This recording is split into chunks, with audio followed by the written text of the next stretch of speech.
నమస్తే, welcome to Disha TV. ఒకప్పుడు తెలుగు భాష అంటే అమృతం కురిసే మాటలు, కానీ ఇప్పుడు నోరు తెరిస్తే కంపు. డంపింగ్ యార్డ్ కంటే దారుణమైన మాటలు. మనం ఎక్కడికి వెళ్తున్నాం? సినిమా నుంచి సింహాసనం దాకా, చిన్నారుల రీల్స్ నుంచి రాజకీయ నాయకుల తిట్ల పురాణం దాకా అంతా భూతుమయం. దీన్నే మనం అభ్యుదయం అనుకుందామా, లేక భాష హత్యాకాండ అన్నామా? సినిమా సమాజానికి అద్దం పడుతుంది అంటారు, కానీ ఇప్పుడు ఆ అద్దం ముక్కలై మనల్ని చూసి నవ్వుతుంది. నిన్న మొన్న మనం చూసుకున్నట్లయితే చంద్రహాస్ గుంజి గుంజి ఉదాంతం ప్రమోషన్ కోసం ఎంత దిగజారాలి. ఒక పాటలో సాహిత్య విలువలను లేకపోగా పచ్చి బూతులు పెడితే కానీ క్లిక్ అవ్వలేమనే పరిస్థితికి వచ్చారు. వీళ్ళే కాకుండా ముదురు హీరోల ముచ్చట్లకు వస్తే కేవలం కుర్ర హీరోలే కాదు, 40 ఏళ్ళ అనుభవం ఉన్న స్టార్ హీరోలు కూడా కడుపు చేయాలి, ముద్దు పెట్టాలి వంటి డైలాగులు పేల్చితే అది మాస్ అప్పీల్ అవుతుందా? ఆర్గానిక్ కామెడీ వర్సెస్ గలీజ్ కామెడీ. ఒకప్పుడు జంధ్యాల గారు, ఈవీవి గారు బూతులు లేకుండా కడుపుబ్బా నవ్వించేవారు. ఇప్పుడు బూతు ఉంటేనే కిక్కు అనే భ్రమలో మేకర్స్ ఉన్నారు. కుర్చీ మడతబెట్టిన తాత తిడితే రోత అన్నారు, అదే స్టార్ హీరో పాడితే స్టెప్పులు వేశారు. ఇదెక్కడి ద్వంద్వ నీతి? రియాలిటీ షోలో డబుల్ మీనింగ్ దందా. ఇవి ఇళ్లలోకే బూతుని ప్యాక్ చేసి మరీ పంపిస్తున్నాయి. వీటికి జడ్జిల నవ్వులు. సమాజంలో గౌరవప్రదమైన స్థానాల్లో ఉన్నవారు జడ్జిలుగా కూర్చొని ఆ అసభ్యకరమైన స్కిట్లకు చప్పట్లు కొడుతుంటే ఆ ప్రభావం ఎవరిపైన పడుతుంది? అదే షోలో పనిచేస్తున్నటువంటి యాంకర్ల ద్వంద్వ ప్రవృత్తి. స్టేజ్ మీద నీతులు చెప్పే యాంకర్లు అదే షోలో బూత్ స్కిట్లకు వంత పాడుతూ ఉంటారు. డైపర్ కంటే ఎక్కువగా కంపెనీ దాచిపెట్టే ఈ కుళ్ళు జోకులే ఇప్పుడు టాలెంట్గా చలామణి అవుతున్నాయి. సోషల్ మీడియా సంస్కృతిని ఒకసారి మనం చూసుకుంటే అప్పుడు హాయ్ లేదా హలో అనేవారు. ఇప్పుడు ఆ సంస్కృతి లేదు. అరే నా కొడక అని పిలిస్తే అది ఫ్రెండ్షిప్ అని ఫీల్ అవుతున్నారు. పిల్లల రీల్స్. కన్న తండ్రే తన కొడుకుతో బూతులు మాట్లాడించి రీల్ చేస్తాడు. వ్యూస్ కోసం కన్న బిడ్డ సంస్కృతిని బలిపీఠం మీద పెడుతున్నారు. ఇలాంటి సమాజంలో కంటెంట్ క్రియేటర్లు ఏదన్నా భావోద్వేగం వస్తే ఎఫ్ వర్డ్ వాడడం ఇంటర్నేషనల్ ఫ్యాషన్ అయిపోయింది. కంపు మాటలు మాట్లాడిన వాడికే ఫాలోవర్స్ ఎక్కువ. ఇదేనా మనం కోరుకున్న డిజిటల్ విప్లవం? రాజకీయాల్లో టూ మచ్ భాష. ప్రజలకు ఆదర్శంగా ఉండాల్సిన నాయకులు ఎలాంటి పరిస్థితుల్లో ఉన్నారు? లాగులు విప్పడం, తొండలు జొర్రగొట్టడం, ఇవి మన నాయకులు వాడే పదజాలం.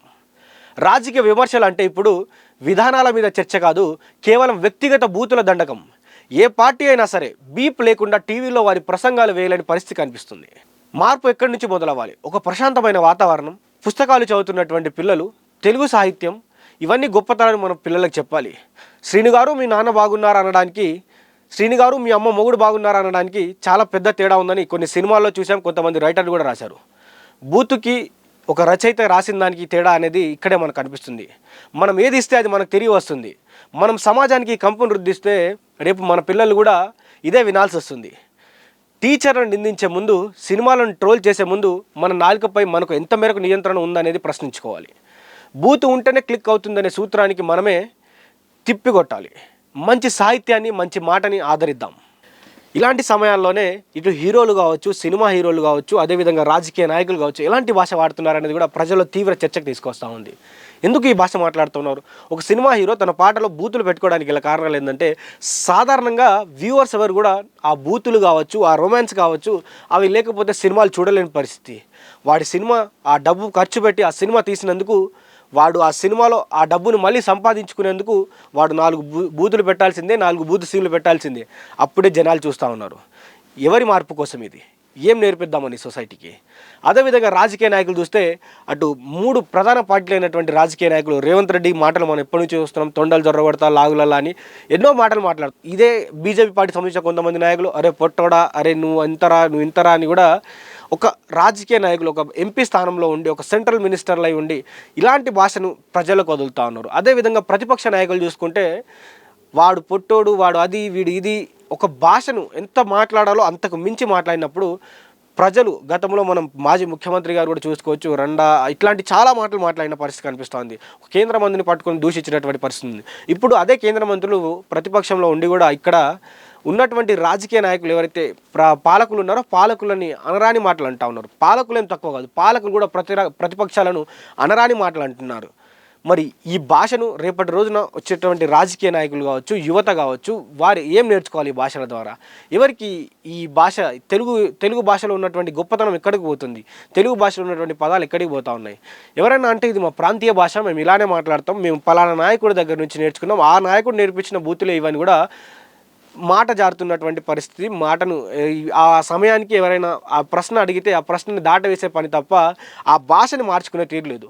వారు ఒక మాస్ లీడర్ని ప్రూవ్ చేసుకోవడానికి, తను ఒక మాస్ లీడర్, ప్రజల్లోకి వెళ్ళగలననే ఒక దమ్ము ధైర్యం నాకు ఉందని చెప్పించుకోవడానికి మాత్రమే ఆ భాషను వాడుతూ ఉన్నారు. ఆ భాషను ప్రజలు ఏ విధంగా తీసుకుంటున్నారనేది కూడా చూడలేకపోతున్నారు. అంటే కొంతమంది ఈ రోజున ఎలా అయిపోతుందంటే, ఒకప్పుడు ఒక రాజకీయ నాయకుడు ప్రసంగిస్తున్నాడు, లేకపోతే ఒక సినిమా హీరో ప్రసంగిస్తున్నాడంటే వాళ్ళ కుటుంబం అంతా కలిసి కూడా టీవీ ముందు కూర్చొని చూసే పరిస్థితి ఉండేది. కానీ ఈ రోజున ఆ రాజకీయ నాయకుడు ప్రస్తావిస్తున్నాడంటే తన చిన్న చిన్న పిల్లల్ని అక్కడి నుంచి తీసుకెళ్లే పరిస్థితికి వచ్చేసింది. ఎందుకు ఆ పరిస్థితి వచ్చిందంటే వాళ్ళు వాడుతున్నటువంటి బూతులు, వాడు వాడుతున్నటువంటి భాష, మాట్లాడుతున్నటువంటి ఏదైతే ఆ ద్వంద్వ వైఖరిలో ఎన్నో మాటలు మాట్లాడి ప్రజలని, ఆడవాళ్ళని, మహిళల్ని ఎవరిని చూడకుండా ఇట్లా వివిధ రకాలైనటువంటి భావజాలాన్ని వారు బయటికి చెప్తున్నారు. కాబట్టి వారి పిల్లలకి ఇబ్బంది కలుగుతుందని కూడా టీవీల ముందు నుంచి కూడా వెళ్ళిపోయే పరిస్థితి కనిపిస్తుంది. అదేవిధంగా టీవీ ఛానల్స్ కూడా బీప్ లేకుండా వారి మాటలు వేసే పరిస్థితి కనిపించట్లేదు. అదేవిధంగా మనం కొన్ని షోలు చూసుకున్నట్లయితే చాలా షోలు డబుల్ మీనింగ్ వర్డ్స్ లేనిది కూడా వాళ్ళు ఒక్క షో కాదు కదా, ఒక స్కిట్ చేయలేని పరిస్థితి మనకు కనిపిస్తుంది.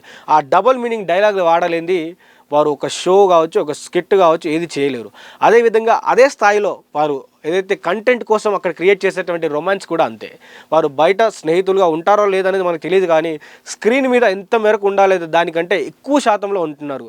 ఆ వాటికి జడ్జిమెంట్ చేసే వాళ్ళు కూడా పెద్ద పెద్ద స్థాయిలో ఉంటున్నారు. వారు కూడా ఆ జడ్జిమెంట్ని ఏదో గొప్పతనంగా, వాళ్ళు ఏదో ఈ సమాజాన్ని ఏదో ఉద్ధరిస్తున్నట్టుగా కూడా పెద్ద ఎత్తున వారికి ఆ సపోర్ట్ చేసుకుంటూ ఆ జడ్జిమెంట్ చెప్తా ఉన్నారు.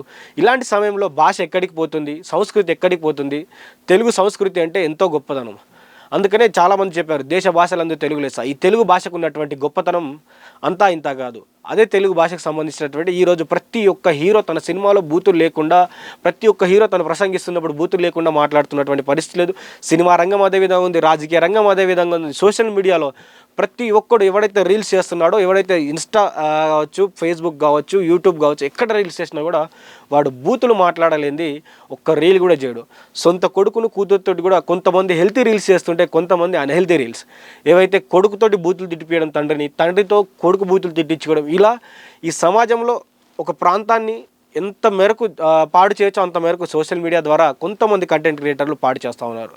సో ఈ కంటెంట్ క్రియేటర్లు కూడా మారాల్సిన అవసరం ఉంది.